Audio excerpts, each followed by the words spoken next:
thought of servicemen and women fighting for our country only to find themselves living on the streets doesn't sit well with most. And it certainly doesn't sit well with the Department of Veteran Affairs. And that's why the agency has launched a nationwide initiative called Housing and Urban Development, Veterans Affairs Supported Housing, or simply HUD-VASH. Fox 10 News reporter Russell Colburn caught up to a veteran in Fort Walton Beach who fears what his future would have been without the program.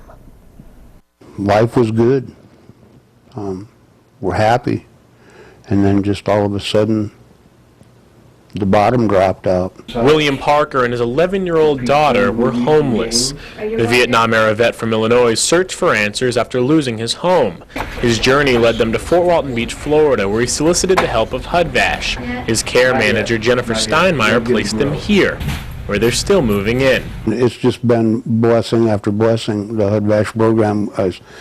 If it wasn't for the program, we'd be on the street. I have no doubt. HUD-VASH not only found the housing, but pays a large chunk of the rent.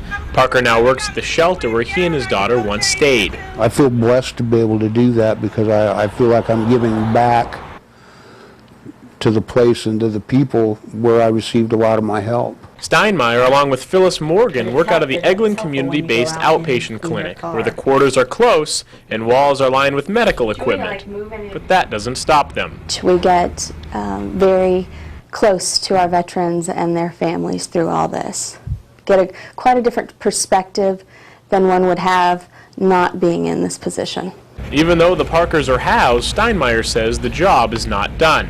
Long-term goal is to keep them in housing and address any issues that may have led to their homelessness, whatever that may be. HUD-VASH began when the VA noticed many veterans had no place to go, and they knew action had to be taken.